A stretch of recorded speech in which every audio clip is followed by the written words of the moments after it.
मोटू और पतलू फुरफुरी नगर के प्रसिद्ध दोस्त दिन भर मस्ती और मुसीबतों में लगे रहते थे। मोटू जो कि खाने से ज्यादा प्यार करता था और पतलू जो हमेशा उनकी मदद करता था, एक दूसरे के बिना अधूरे थे। एक दिन उनकी जिंदगी में एक नया मोड़ आया जब उन्होंने फुरफुरी नगर के पास एक जादुई पेड़ के पास जाना। पेड़ का जादू उन्हें पहली नजर में ही दिख गया। उसकी शाखें सोना जैसी चमकती थी और उसके पत्ते धूप में चमक रहे थे। मोटू और पतलू ने इस जादुई दृश्य को देखा और हैरत में उनके मुंह खुल गया। पतलू, देखो, ये कैसा पेड़ है। इस पार सोना की जगह सिक्के लगे हुए हैं। मोटू ने उचित आश्चर्य व्यक्त किया।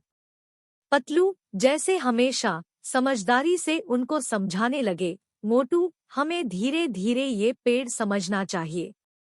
हम नहीं जानते कि ये सच में जादुई है या फिर कुछ और है।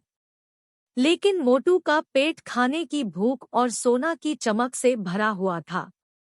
उसने सुनाई नहीं दिया और सीधे जाकर एक सिक्का तोड़ लिया। उनकी आश्चर्य बुद्धियां बिल्कुल खिल गई जब उन्हें पता चला कि वो सिक्का सोने का बना हुआ था। उनके आश्चर्य को देखते हुए पतलू ने भी एक सिक्का तोड़ लिया। उन दोनों ने जादुई पेड़ से जितने भी सिक्के उठाए, वो सब सोने के बेनहुदा। मोटू का मन टूट-फूट से भरा हुआ था, लेकिन पतलू ने फिर से उन्हें समझाया, मोटू, हमें इस जादुई पेड़ की सच्चाई को जनाना चाहिए और इसे दूर रहना चाहिए। लेकिन मोटू का मन नहीं माना। उसने सोचा कि उनके पास इतनी दौलत आई है, अब वो अपनी पूरी जिंदगी आराम से गुजर सकते हैं। लेकिन पतलू ने उन्हें समझाया कि इतनी दौलत लाने से सिर्फ परेशानी ही आएगी। जैसे हाय लोगों को पता चला कि फुरफुरी नगर में एक जादुई पेड़ है, वो सब लोग उसके पास भाग गए। कुछ लोग तो इतना लालच में आए कि उन्होंने अपने दोस्ती भूल गए। मोटू और पतलू ने देखा कि जादुई पेड़ का जादू भी किसी असली दोस्ती को नहीं बचा सकता। दिन गुजरने पर फुरफुरी नगर की हालात बिगड़ने लगी। लालच और ईर्ष्या लोगों के मन में घुस गई। लोगों में झगड़े होने लगे और दोस्तियां टूटने लगी। वो प्यारा सा फुरफुरी नगर, जो एक समय इतना सुंदर था, अब व्यर्थ लड़ाइयों से भरा हुआ था। मोटू और पतलू को दुख हुआ। उन्हें समझ में आया कि जादुई पेड़ उनके लिए एक बड़ा परीक्षा था। उन्होंने अपने बुद्धि के साथ अपने दोस्त डॉक्टर झटका की मदद मांगी।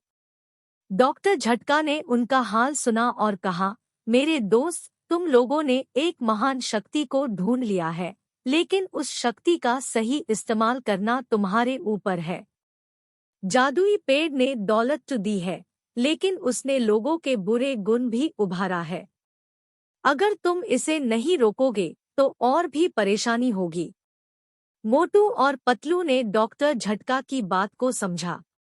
उन्होंने सोचा कि अब वक्त आ गया है कि वो फुरफुरी नगर की अमन और शांति को वापस लाए। उन्होंने मिलकर एक नया योजना बनाई। उन्होंने फैसला किया कि वो जादुई पेड़ की सच्चाई सबके सामने लाए। वो सभी लोगों को शहर के मैदान में इकट्ठा किया और उनको बताया कि जादुई पेड़ का जादू कैसे काम करता है और उनकी लालच ने कैसे शहर को बांध दिया है। उन्होंने उनसे विनम्रता से कहा कि अब वक्त है कि सब मिलके अपने समाज को बेहतर बनाएं। धीरे धीरे लोग समझने लगे कि असली खुशी और सुख सिर्फ धन में नहीं होती। मोटू और पतलू के नैतिक विचार उन्हें प्रभावित कर गए। उन्होंने वादा किया कि अब वो सब मिलके शहर की उन्नति के लिए काम करेंगे। उस दिन से फुरफुरी नगर एक नए उड़ान में उड़ने लगा। मोटू और पतलू अपने दोस्तों के साथ नए नए चैलेंजेस से निपटने लगे, लेकिन अब उनके दिल में एक नई उम्मीद और एक नई सोच थी। वे समझ गए कि सच्चा सुख दोस्ती, समृद्धि और सम्मान से मिलता है।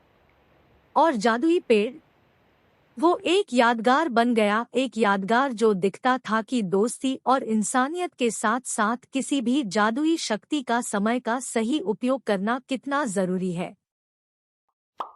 Which story did you like? Tell us in the comment box and like and share. Don't forget to subscribe to our story.